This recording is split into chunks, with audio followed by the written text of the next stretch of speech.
I'm Tom. And I'm Molly. Welcome to Forensic Gameology, hosted by ForensicGameology.com. Reviews for science. In 7 minutes or less. Or previews for science, because this, well, technically is out, is being re-released on Kickstarter at the same time as its expansion. So, Draconis Invasion, coming out on Kickstarter again, and it's a deck-building game.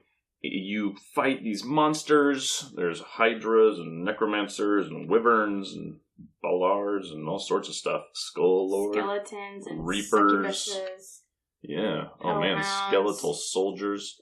Anyway, lots of stuff, lots of monsters to fight. You do it with these defenders, Imperial Guard, gladiators, dread knights, the whole works.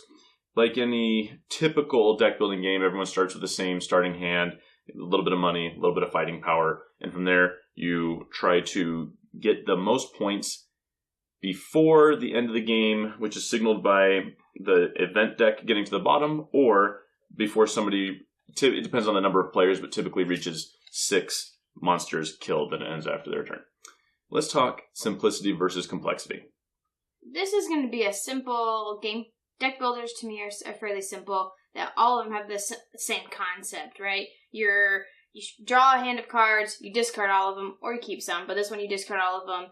After you've purchased something, draw more, shuffle your deck, draw more. That's what this is. And like other deck builders we've played, there's 2 options to go. You can buy more cards, or you can go fight monsters. And that's pretty much it. There is an added thing in this one where you have to be able to pay the defender. And so you have to have money and fighting power.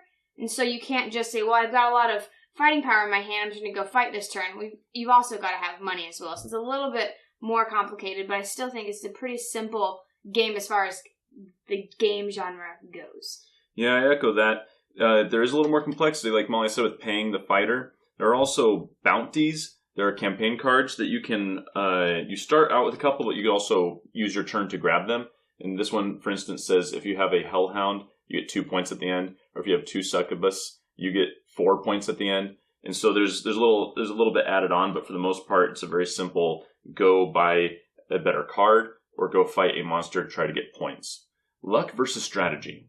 Oh man, this gives a good amount of luck because it's a deck builder. So you're drawing cards, and cards are coming off the top of the monster deck. They all have a revealed effect. So when this card is revealed, something bad happens to the person who had revealed. So whoever beat that last monster, something bad happens to you. But because you know that, you can try to mitigate it or just deal with it. You're probably just going to get a terror, and it goes to your deck. Also, the win-away leader, you can't have one, but they're going to get pounded. Because these events, every time these events happen, they hit the one who has the most monsters. So it kind of balances it out. So if you know that going in, it's not unlucky that you keep on getting hit. It's because you have the most monsters. So that's how that works out. So I think this has a lot of luck because of the genre of game it is. But I also think you can mitigate that by just being prepared for what is going to happen. Most deck builders allow you to trash your cards. This one is not an exception. It starts with the card here that says trash 1 non-terror card from your hand. Keyword is non-terror. Keywords non-terror. Terror cards, whenever they're discarded for any reason, you increment the terror die by 1. And in so doing, get closer to drawing events, which will make bad things typically happen.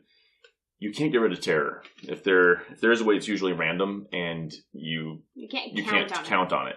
And so you have to strategize around that. You have to. One of our first games we played, we were just used to thinning out our deck, so we did, and then suddenly all we have is terror. Like 5 terror. It's like, well, I'm not going to do anything except draw campaign cards. Yeah, and so the game just zoomed forward because we were shooting the terror die up and getting all the events. Yeah. So you have to strategize around that, which is a very interesting concept in a deck builder where you can thin out your deck, but should you? And to what extent?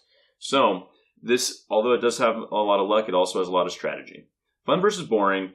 Do you like deck builders? If you do, you're going to find some fun in this one. It has a different conceit. This is that you have to pay the people that you're sending forth to battle. So you've got these big old monsters. They're going to go fight them, and you've got to have that strategy that you've already put together, knowing that you have to have enough money to pay each defender each time.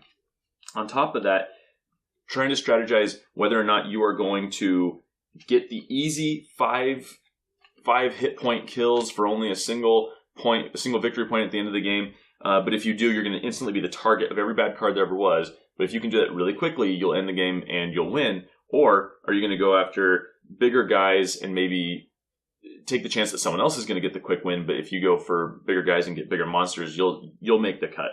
There's a lot of fun to be had in this game, and let's hear what you have to say. Similar. I think the fun in this game for me is the strategy. It's just figuring out when should I fight a monster. Because right here I have on my secret campaign card, I have a succubus card. I need 2 of them. Those are the second easiest ones to kill. But like Tom said, do I go for it now and be the target and just deal with having to discard 3 cards every turn, or getting rid of random cards, or doing whatever horrible thing that's going to happen to you is? Or do I hold back and wait until I get more good things in my deck, or whatever it happens to be? And so I think that figuring that out, because you also have to be able to pay your people if you want to get higher than a succubus or a skeletal soldier. So I think that is the fun for me, is figuring out how much to balance my deck and how much I can push being first place, because then I get hit. So at the time of filming this video, or at least at the time of its release, Draconis Invasion will be available on Kickstarter for preview. This preview it's available for purchase on Kickstarter, and this is the preview. So go check it out. Yep, and we're friends at Gameology, so whenever we get to multiples of 500 subscribers, we give away a free glitter painting of your favorite geeky thing. So subscribe now. Could be you that wins. Draconis Invasion. We've presented the evidence. You be the judge.